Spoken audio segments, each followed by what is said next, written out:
Now, The Hunt Palmer Show. Yes! I feel like I've been waiting for this my entire life. You're listening to The Hunt Palmer Show on 104.5 ESPN Baton Rouge. Jolly good fun. Jolly good. Locking down the middle of the day. America's favorite daytime fun show. Live from the Mercedes-Benz of Baton Rouge studio.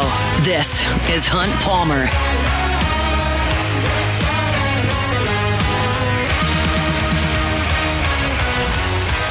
Hour 2, Monday edition of the Hunt Palmer Show, presented by Gulf Coast Office Products. Denton Day, 30 minutes from right now, talking all things college football. Time to tally them up.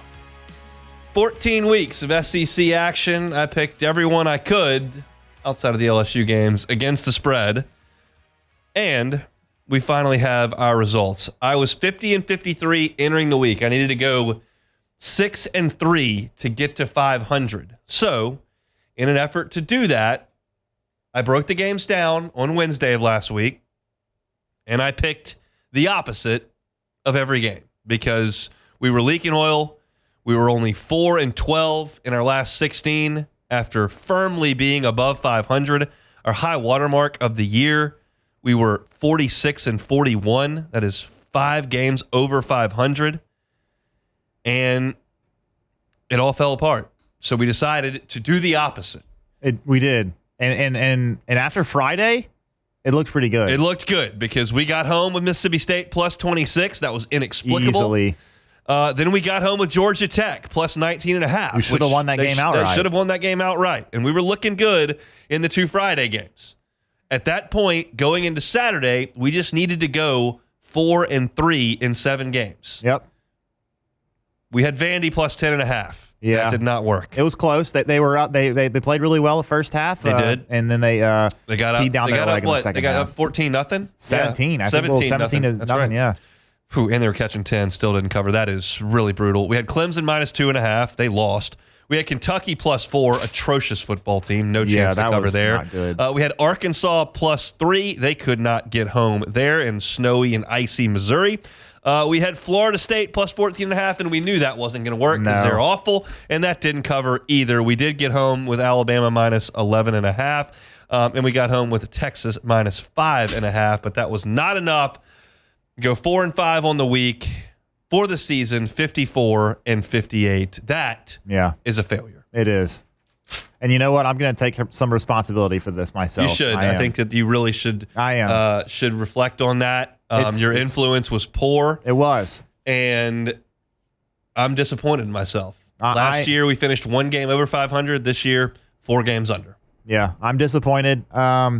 It was a tough Saturday for us. I mean, Friday it just looked flying like high. This is just going to be what's going to happen as we suspected. The rivalry games are just going to take over, and there's going to be really dumb things happening in these games. And unfortunately, that was not the case for the most part. So let's talk about the action. Let's talk about Texas going to Kyle Field and really bullying Texas A&M. I thought. Now look, that said, A&M has the ball inside the 5, 1st and goal, and they've got a chance to go in and cut it to 3.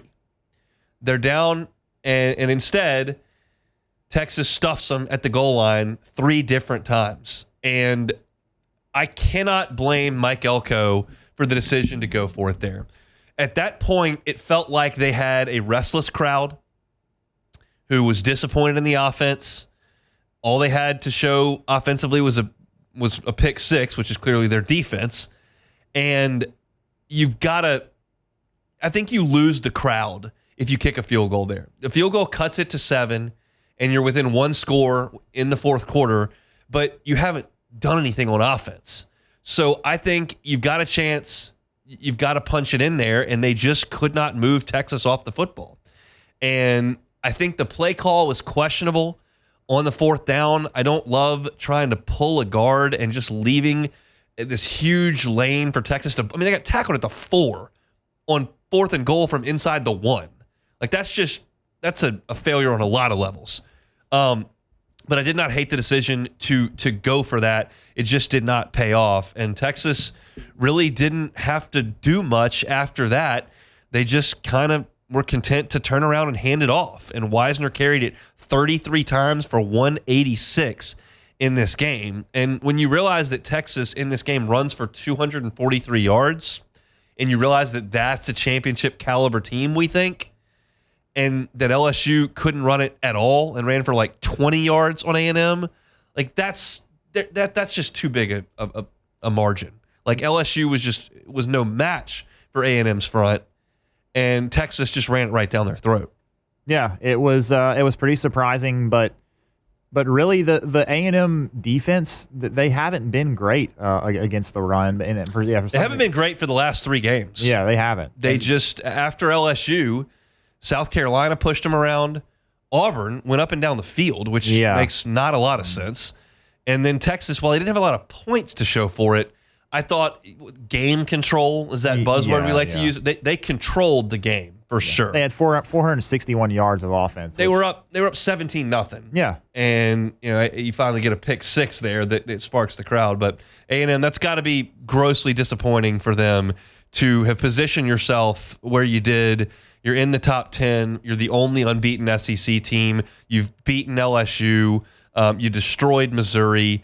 You destroyed Florida, and you feel like you've kind of got an opportunity to really take a step forward as a program, and you lose 3 out of your last 4. The only win was against New Mexico State, and losing a game to Auburn just looks so bad right now. And so Texas A&M, say it all together, what was their record at the end of the season? 8-4.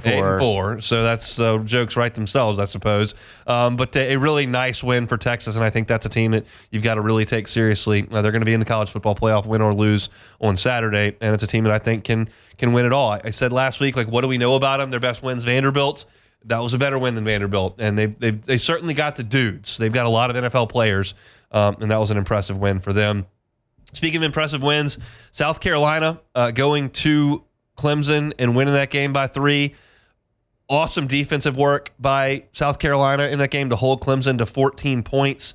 And I thought phenomenal work by Lenora Sellers as well. He would manage things when he had to in the passing game, but really starred in the running game. 16 carries, 166 yards, 2 rushing touchdowns, including the game winner, where he just looked like the best athlete on the field. And ran that ball in from 20-plus yards out to put South Carolina on top. Just an incredible year for South Carolina. I don't know if they're going to get into the playoffs or not. I really don't. But I think that what they did this year, the body of work they put together, finishing the season with 6 consecutive wins, with 2 of their losses being with a backup quarterback by 3 to LSU and then by 2 points on the road in Tuscaloosa. That's phenomenal. They didn't play well against Ole Miss. They got beat badly that day by a good team. But to show up and to go to Oklahoma and win that game by 26 points, to host Texas A&M and beat them by 24, to bludgeon Vanderbilt by 21, to do enough to beat Missouri, and then to go on the road against your arch rival who has still a lot to play for, and to beat them at the end, I thought was incredible. And Shane Beamer deserves a ton of credit for putting that roster together. I think everyone was counting South Carolina out in August because you felt like you had a quarterback that was draftable, that was super talented, and that moved on, and he was probably propping you up, even though you still weren't that good last year. And then for them to turn it on and to really play good football 11 out of 12 weeks is a great year for them. Yeah, and Shane Beamer, probably SEC Coach of the Year at this point. And he would get my vote. Yeah, and Lenora Sellers has a bright future for the next few years. I mean, Sellers, it seemed like to me he got better almost every game that he wasn't amazing statistically in this Clemson game, but he managed the game, and he made a play when they needed to win, and he did it. He got it done. So South Carolina, that they couldn't have done much better in my opinion in this season. I mean, I don't know how anyone should they get in the playoffs. Now the question, it's going to be really interesting to see, because I don't think the SEC's. I think they're going to get 3 teams in. I just don't know who the 3rd team is, so then it's between South Carolina, Alabama, and I don't even know if Ole Miss is still in the conversation. But well, if you look at 3, you can get there by Tennessee, Georgia, and Texas. Yeah, that can do it. But the question is, do you get another one in, or if Georgia loses, are they out? And it's that I think there's reason for discussion. It's one of those deals where as I sit here today, I can hear any side of the argument. What hurts South Carolina, obviously, is that they lost to the two teams that are sitting there with the same record. And if you're just going off head-to-head there, that tiebreaker hurts you badly. Now, if you ask who's playing better between South Carolina, Ole Miss, and Alabama, no one is going to suggest that the answer to that is not Alabama. It is not South Carolina. But, again, that's just one factor there. We mentioned Georgia. They were lucky. I mean, gritty, tough, gutty, all that works, but lucky too. Haynes King was so good. You just can't put the ball on the ground. No. You can't fumble the football when you're controlling the game late in the game in the fourth quarter. The only thing right there that's gonna put them in real jeopardy of losing that game is a fumble, and he put it on the ground. And you just can't have that. You've got to protect the ball. He's an old player. He's got to know better than that. Look, Georgia Tech took it to Georgia, shut them out in the first half, 17-0, and you allow Georgia to score 21 points in the fourth quarter, and it's just, I don't think it happens if you don't put the ball on the ground. That play, I'm sitting there watching it in my parents' house, and like right when he puts it on the ground, I go, they're not good enough to overcome that. Like, solid year, good start to the season, got 7 wins. You played Georgia off their heels, but you're not talented enough in that stadium against that team to make that mistake late in the game. I just thought that turnover was everything. I mean, you can point to a ton of all the overtimes and 2-point possession and all that kind of, but like, don't fumble. That's what it boiled down to me.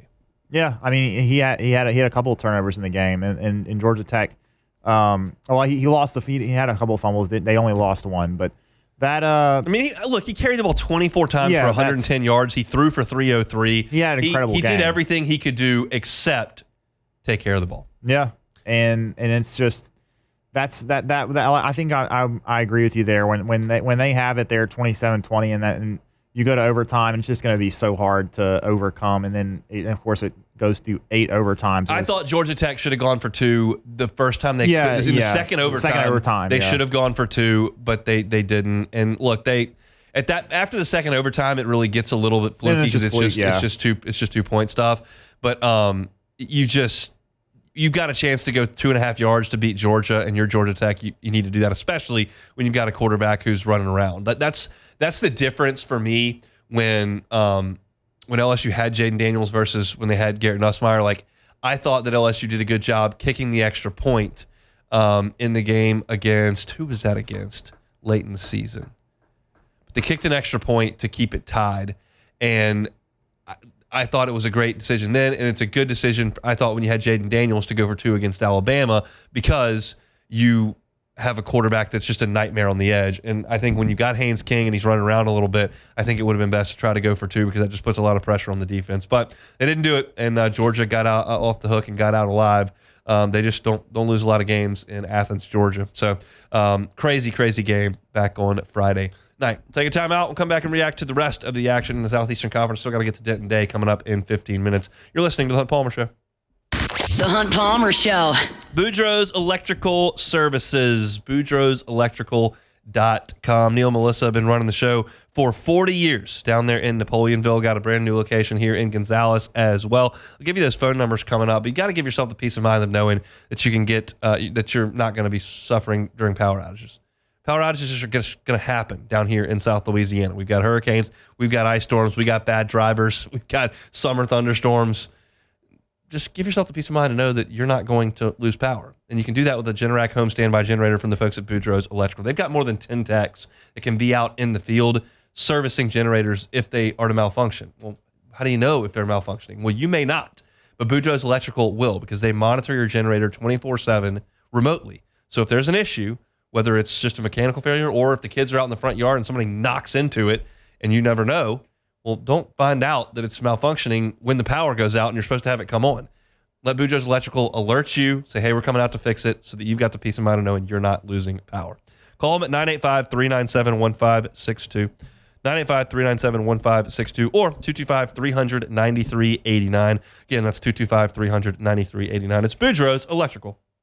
This is The Hunt Palmer Show, brought to you by Gulf Coast Office Products.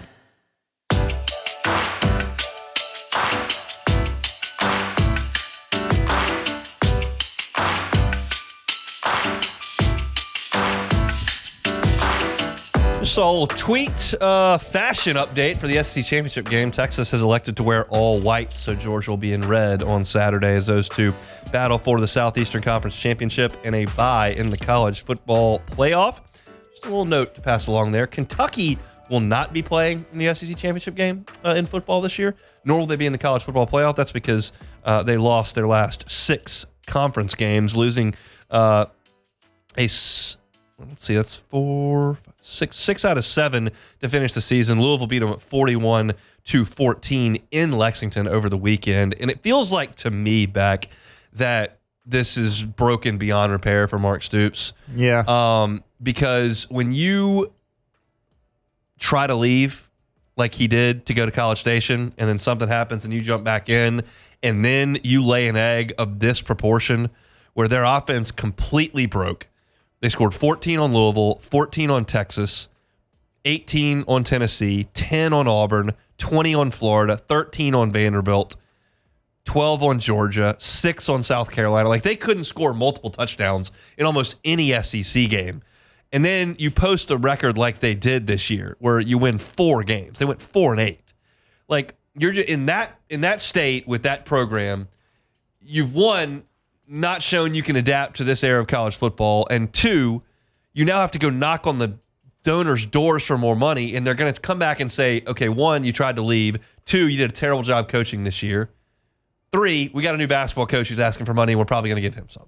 So, like, I can't imagine Mark Stoops getting this turned around, and I just have a hot take here. Next year will be his final year at Kentucky. That's what I feel. Yeah, I wouldn't be surprised by that. It's kind of surprising, obviously since 2017, since 2016, they've won at least 7 games, only 1 year, and that was the COVID year.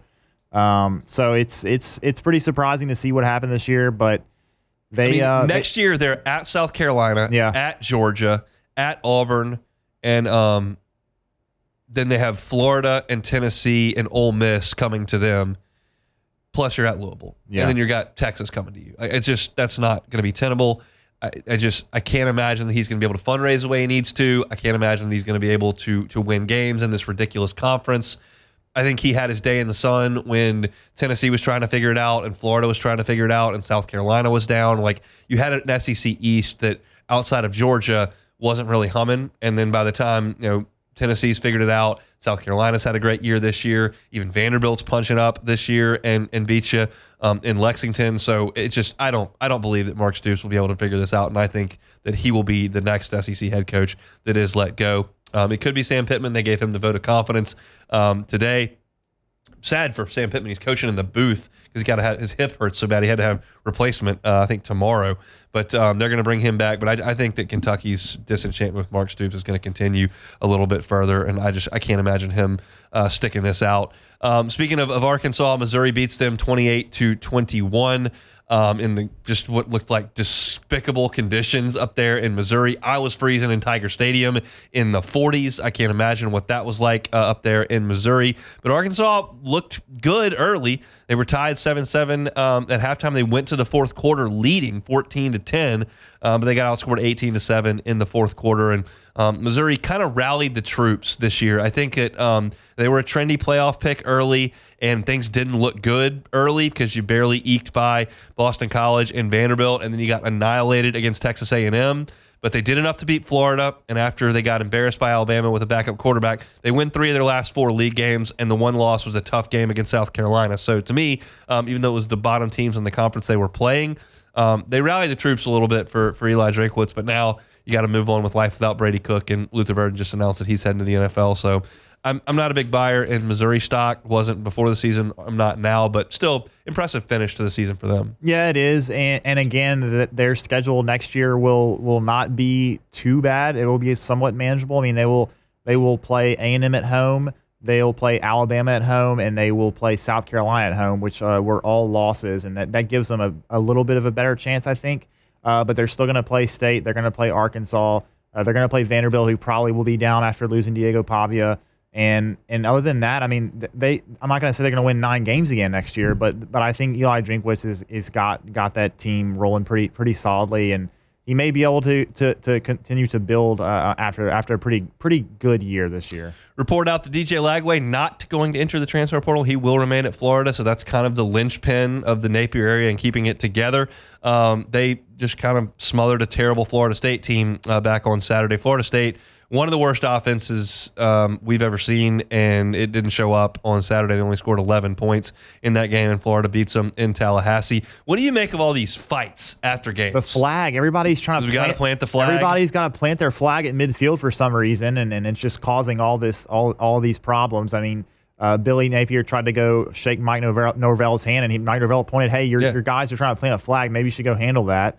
And to Steve Sarkisian's credit, he did handle that. He did not allow his players to go onto the. They were like, it looked like they were going to the logo. And like, I get there's a boys will be boys thing, and there's certainly going to be a faction. People says if you don't want us to plant the flag, then beat us. All this kind of stuff. Yeah. But you don't need to plant the flag. No. You just win the game. That's fine. But yeah, and that's a little spicy between Norvell and Billy Napier. To that end. James Franklin and former Mike Loxley got into it after that game with Maryland and Penn State. And it wasn't about the flag. It was about Loxley was ticked that James Franklin and Penn State were throwing the ball late in the game with a big lead. And Franklin, who rubs me a little bit the wrong way. Yeah. Just a little bit in some of the press conferences he does. I didn't love when he was complaining about the fact that they had to drive to the airport before they played USC, whatever that's about. But he said, look, we are in a beauty pageant here, trying to get an at-large selection, and margin of difference and victory and game control do matter. Also, I've got my third team in there, and they get to play football when they go in the game. And also, you're in cover 0, bringing pressure. Play cover 2, and we're not throwing deep shots. So, again, I'm not a big James Franklin guy, but I thought he made some reasonable points. Could he have just run the ball and gotten out of town? Sure. Is anybody really worse off if the threes are throwing a touchdown pass late in the game? I don't necessarily know. Yeah, and you saw this with also at Indiana, who was playing Purdue. Purdue was coming into the game 1-10. And Indiana kept Curtis Rourke in the game the entire game, and he threw 6 touchdowns, and they scored 66 points. Do you think Indiana is doing that, if not for any other reason besides trying to make it their season look a little bit better? And even though they don't really have good wins, they had to go out and do what they could do, which was score as many points as possible against a conference team.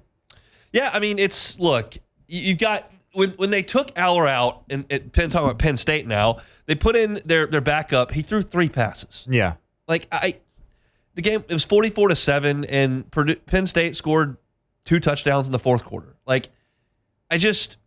To me, that's a coach who's ticked and is just ticked off because he just went 4-8 and got smoked in the last game of the season. I didn't necessarily think it was. Now, if you start calling timeouts, or something like that, that's just completely, you're going above and beyond. But if you're just out there playing football, I don't have a massive issue with it. Yeah, I don't either. So it's just, I get people are competitive, whatever. But when we go to this subjective thing where everybody's got to kind of look at who did what, I mean, is 31-7 not as good as 44-7? Who's to say? I don't know. I think Penn State is fine. They're 11-1, so it's. I think they're going to be okay to get into the playoff. But I didn't have a huge issue with the way that the teams were playing in that instance. I don't need guys planting the flag. That's above and beyond. You don't have to do that. Yep. And then the Michigan-Ohio State thing, of course, was the culmination of all those. Sports, they pack some drama at times, and we certainly saw that on Rivalry Weekend, and it's not going to be the last time we see something like that on Rivalry Weekend. We'll talk about all of that with our guy Denton Day, SiriusXM's College Football Overtime. He joins us coming up next. The Hunt Palmer Show.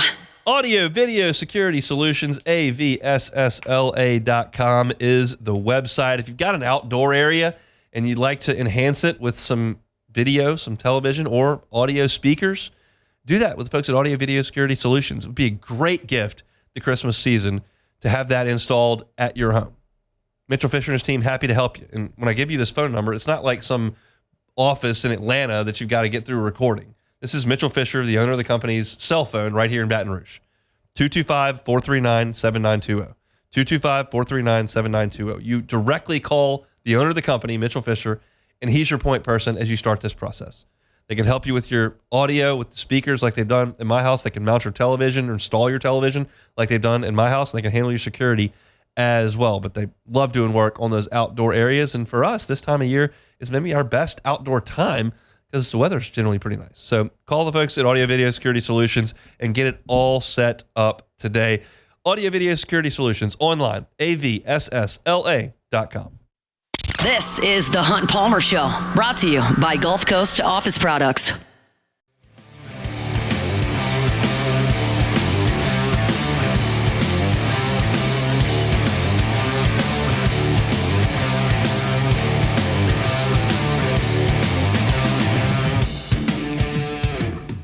All right, chugging along here on a Monday edition of the Hunt Palmer Show. We're presented by Gulf Coast Office Products. Every Monday, we chat with our guy, Denton Day, SiriusXM's College Football Overtime. He joins us now on the Jim's Firearms Hotline. Denton, Jaden Daniels got things back on track for your Commanders back on Sunday. All is right in the nation's capital now? Yeah, life is so much better when you're winning and when your quarterback is playing like you know he can play. He was awesome. He was, we've been waiting for it, but he finally showed us what we knew that he was again, so it was nice to see. How are we feeling about playoff chances? I know Philly's been playing well. Does it still feel like the Commanders are very much in the mix and can be a threat in the NFC? Definitely in the mix. As far as being a threat, defensively, still a lot of problems, but maybe when Marshawn Lattimore is up and healthy, we will see a little bit of fixing to those problems, but they should definitely make the postseason. What they do in it, we'll see. Yeah, Lattimore just has not been healthy for a couple of years. Just a bummer. He's still a good player, and he's out there. He's just not out there very much. We know that story very well down here in South Louisiana. All right, let's talk some college football. Ryan Day is 47-1 against non-Michigan Big Ten teams. He's not beating Michigan currently. Is he in jeopardy of losing that job?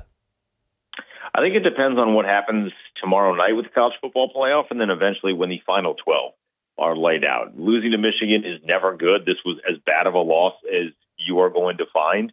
The way that they lost, the team that they lost to, I mean, Michigan still can't throw a forward pass. Nope. And they couldn't do anything against them. I mean, they could only score 10 points against Michigan's defense. This was supposed to be the most talented team that Ohio State has ever had, and they could only score 10 points. It was embarrassing from every single angle that you look at it. And then even after, I understand you want to defend your stadium, but maybe defend it during the game and don't lose to Michigan. That's just my thoughts on that. But if they get into the college football playoff, you can't fire him. Like, you have to at least ride the rest of this year out. And then maybe after that, we'll see. If they get in and they make a deep run and they win the national championship, you'll be able to look past the Michigan thing. But if they get in and they get a first-round matchup on the road to, let's just say hypothetically, like a Notre Dame, and they lose, then he's gone. There's no reason that you should keep him around after that. I hear you, but like that stat I just gave, like he never loses to anyone else, and there's got to be a little value in that. It's not like they've fallen off a cliff and the program's a disaster, but I get that it's a big deal to lose to Michigan, but he's got them in position to be a championship level team every year, in my opinion. I agree with that, but if they lose, that's why I'm saying they have to lose early. If they lose early, then it is losing to just more than Michigan. And you're like, all right, well, you lost to Clemson that one year, and I'm sure Ohio State fans are still screaming, well, there was a call that was blown that shouldn't have been made, and it was with Sean Wade getting ejected in that Trevor Lawrence game. But you lost to that one. You got crushed by Alabama, although that Alabama team with Mac Jones and Devontae Smith was insane that year. I don't know if there was anyone that was beating them. But if you lose to somebody, like the Notre Dame thing, I think would be interesting because, I don't think most fan bases view Notre Dame particularly highly in like the realm of the college football playoff. So if you lose to them, then I think it opens the question. I think the problem they're going to run into is Urban Meyer's not walking through that door. He's not coming back to college football for the third time. I mean, Lord have mercy. And you're not getting Mike Vrabel. I've seen some of that circulating over the past 2 days. Oh, maybe Mike Vrabel is going to. Yeah, the guy that wanted more power from an NFL front office is just going to decide he wants to go hang out with high schoolers 365 days a year when he's not hanging out with college. Like, no, he's not going to come do that. So there's not a lot of better options right now for Ohio State, but I think there's a level of anger where they're not supposed to lose 4 in a row to Michigan. What do you think about Notre Dame? I love that they don't ask Riley Leonard to do a ton. My guess is when they get to the college football playoff, they're going to have to ask him to do a little bit more. I think they're a really good running team. I think in order to win a national championship as a running team, you have to be a truly elite running team or have a really great defense. That's kind of what Michigan was last year. And I think they are a very good running team. Defensively, I don't know that we've really seen them face off against a team that should push them. Like, they have the ranked wins over Navy and Army, and those programs have had good seasons, but they're not throwing the football. I mean, they're throwing it more than what we're accustomed to them throwing it, but they're really not high-octane offenses. The triple option is a beast to deal with. I get that.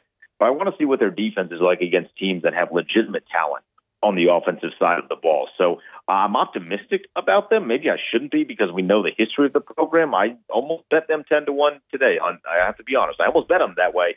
But we'll see. We'll see. I need to see them play better offense against better defenses and play good defense against better offense.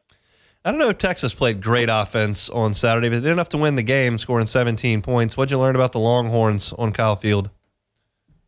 Not much. They relative to where they are ranked, they are not that team.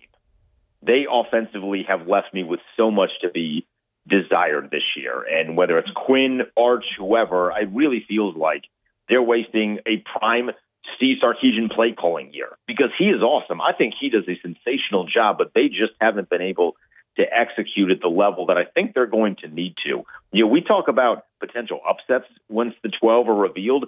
They seem like a potential upset waiting to happen, whether they win the SEC and beat Georgia, get redemption, or if they're just a higher ranked, or I guess lower ranked with a home game SEC team in the first round. It feels like they are set up to get upset because there's something about watching them where I'm not on board with what they have going. What about Georgia? I think I like them a little bit more, but okay. like not a lot more. I mean, first of all, that 8 overtime game was thrilling. I mean, it was impossible not to be excited about that. Regardless, I know there are a lot of people that are very iffy on the 8 overtime philosophy when you get to overtime number 3 with all those 2-point conversions. But I had a lot of fun with that game. I thought it was impressive that Georgia was able to win that game because I do think Georgia Tech, their record doesn't show them as a great team, but they're a hard-ass team. Brent Key's done such a good job with the way, not just changing the mentality, but the way they execute on the field. They are a hard-ass team to play against.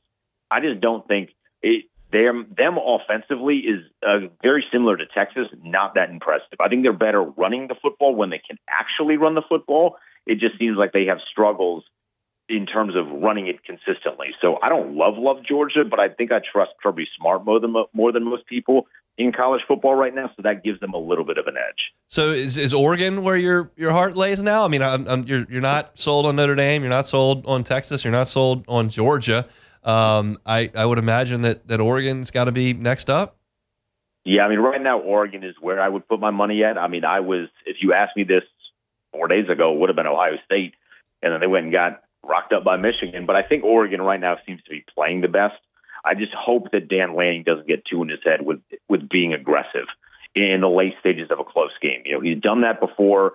Last year against Washington twice. He did it a little bit this year in a matchup where he was faking a field goal when it was a one-score game in the fourth quarter. And you're just like, God, like, please don't let your thrill of being this aggressive king cost you a game. But I feel like Oregon is the most talented team that's playing the best right now. So I would say that they're my pick as we stand here now, but that could change on a weekly basis, it feels like. How are you feeling about the 9-3 SEC teams that are at home this weekend? That's Alabama, that's Ole Miss, that's South Carolina. I think life is so much better if Lenore Sellers is going to be in the playoff just because he is kind of like he's like a little bit more talented Diego Papia, where he's going to will his team to victory. I think the problem with South Carolina is they have losses against those other two teams, which is really going to call into question what is the philosophy of the committee? How much do you value in a 12-team playoff the head-to-head spot versus actually getting better throughout the course of the season? Because I have a feeling if South Carolina were to play Bama now, they win that game.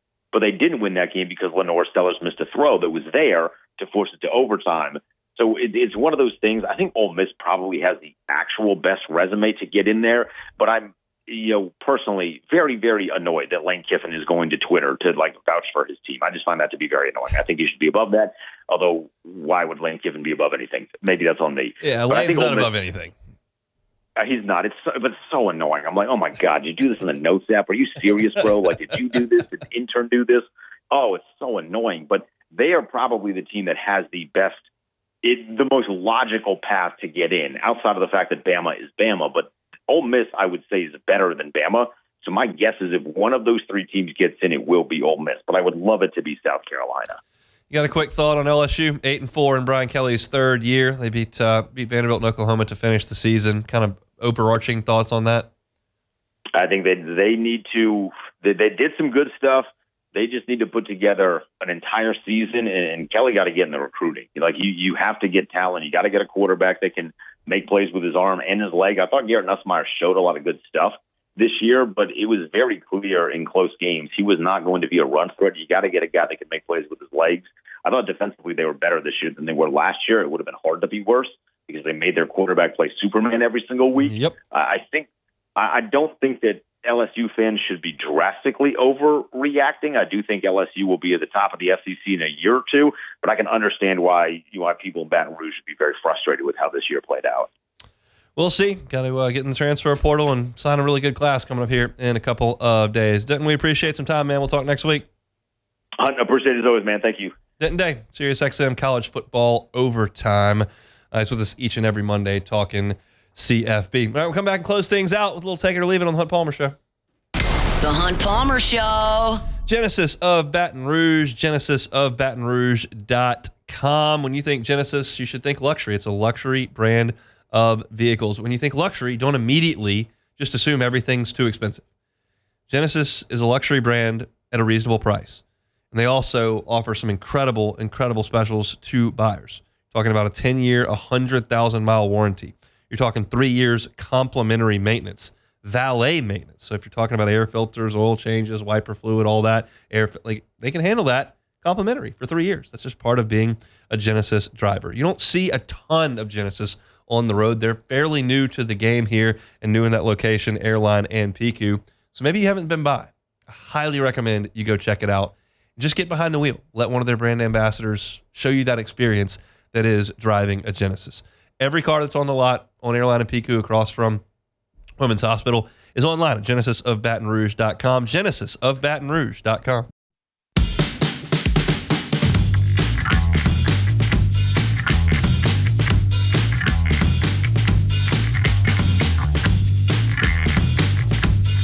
Congratulations to our 2024 Hooters College Football Pick'em season-long champion, Roy Barrymore. Roy wins a 75-inch 4K flat-screen TV with the soundbar and 3 Hooters wings for an entire year.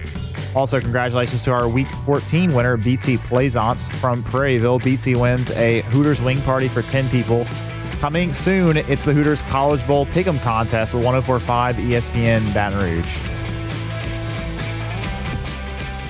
All right, closing up shop here on a Monday edition of the Hunt Palmer Show. We're presented by Gulf Coast Office Products, GCOPnet.com, GCOPnet.com. All your printing, scanning, copying needs, they got you covered at Gulf Coast Office Products. They handle all of our equipment here at Guarantee. They can do the same for you statewide. They're big enough to handle any of your orders here in the state. They're also small enough that you're going to have a great relationship with your sales rep there at Gulf Coast Office Products. An incredible job of employee retention over there because it's a wonderful place to work and great people to be around. So if you're looking to enhance your situation, printers, scanners, copiers, Gulf Coast Office Products, GCOPnet.com, Gulf Coast Office Products. All right, we got one thing left to do. That is, of course, play a little bit of Take It or Leave It, Jacob Beck.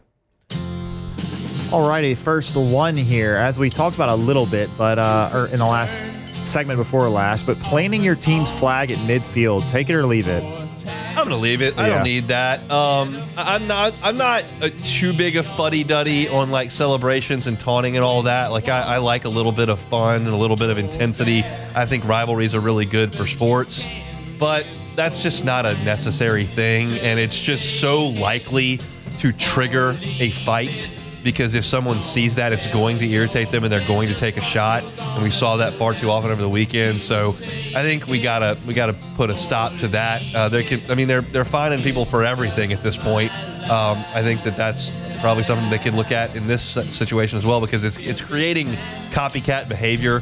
When Baker Mayfield did it, like, no one really did that a lot. But if you got 4 teams trying to do it on one weekend, I think that we've kind of got the writing on the wall that we need to do something about it. So I think probably something will be done about it. All right, next one here. The LSU Lady Tigers beat NC Central yesterday by 90. It was 87, but beating a team by 90, take it or leave it. I'll take it. It's fine. It's good. If it's going to be on the schedule, they're going to collect the check for it. You got to go out there and play some basketball. The haves and have-nots in that sport can get a little bit haywire. So it's not surprising. Just one of the next for Kim Mulkey's squad. All right, next one here. Dan Hurley needs to chill. Take it or leave it. Okay, I'm taking this. Yeah, me too. It's what does he talk like? I don't. If you missed this story over the weekend, it was during the holidays, so some people may have missed it. They went to Maui, UConn did, and went 0-3, which is shocking to me. But he was cranky about so many things with the Maui Invitational. He was cranky about the officiating and said that he didn't think the back-to-back national champs would get a whistle like that. It's like, hey, Dan, the results of last season's basketball games don't impact officiating decisions the following season. You don't get advantages with the officials because your team was good last year.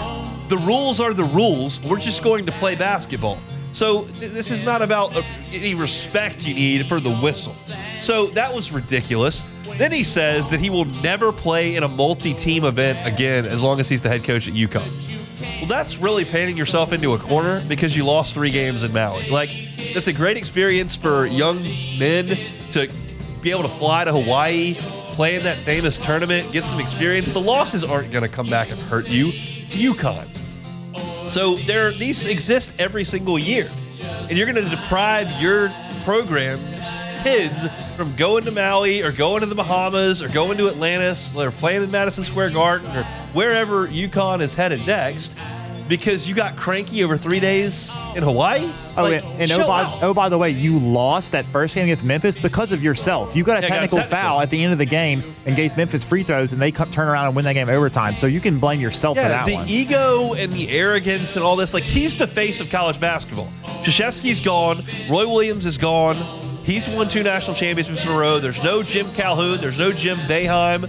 Like, he and Bill Self, Jay Wright retired. Like, he and Bill Self are kind of it. And for him to show up and just be a jerk about this whole thing just doesn't make any sense. I don't get it. I don't either. He's got to chill on that and maybe walk that back on the multi-team events because UConn probably ought to play at some of this. Yeah, they probably should. And I mean, look, there's plenty of guys. A lot of the biggest name head coaches are pretty fiery. I mean, Cal's pretty fiery. Coach K could get pretty fiery. Roy Williams was fiery, but they didn't do stupid stuff like this. Like, they weren't. It's a take your ball and go home mentality. Like, I'm cranky about the officiating in Maui, so I'm just gonna blow up an entire aspect of this sport. I mean, these multi-team events are huge parts of college basketball in November. Like, it just is what it is. And to take the most successful program over the last 2 years in the sport and just say, hey, we're done, we're above that. Come on, man. We don't need that. All right, last one here. MLB.com is reporting that Juan Soto is likely headed to the Red Sox or Mets. The Yankees will pony up and win the bidding war and don't allow their rivals to get them. Take it or leave it. I'm going to leave it. You're going to get into a bidding war with Cohen, you're going to be in some trouble because he's got more than you. He's got a bigger war chest than you. So I understand that may turn the heat up a little bit, and maybe this report is just coming out to put the heat. I mean, there's no 2 teams you would go to with that kind of a report to take the Yankees off more than the Mets, little brother across town, and the Red Sox, their rivals. So, yeah, I think that may be a little strategic play there from Scott Boras, but as we oftentimes no surprise there. No Cubs involved in the Juan Soto interworking. So that's very disappointing. But it is what it is. All right, I hope your work week's off to a good start. Appreciate you hanging out with us. Excited for tomorrow's show. We'll preview LSU and Florida State on the hardwood. I've got a segment prepared for tomorrow talking about what LSU players I think will come back for another year at LSU and what players I think may test the NFL draft waters. You heard Saturday, Brian Kelly talking about, well, some key guys are going to return. They just haven't announced it yet. So I'll kind of take my shot at that coming up on tomorrow's show. We'll chat with Glenn West, talk with Sharif Ishak as well. So plenty to do on a Tuesday show. If you missed any of our Monday show, you can always catch it on demand wherever you find your podcast. We opened the show talking LSU in Oklahoma for about 30 minutes. Then we talked Saints. Taysom Hill done for the season. You can find that at Hunt on Saints on YouTube. My reaction to LSU's Hoops win over the weekend. At the end of the show, you can find that at Hoops with Hunt, wherever you find your podcast. SEC football talk and Denton Day National Football Talk in hour number 2. That'll do it for us. Matt's going to drive you home on After Further Review. We're back tomorrow, same time, same place, for a Tuesday edition of The Hunt Palmer Show. The Hunt Palmer Show.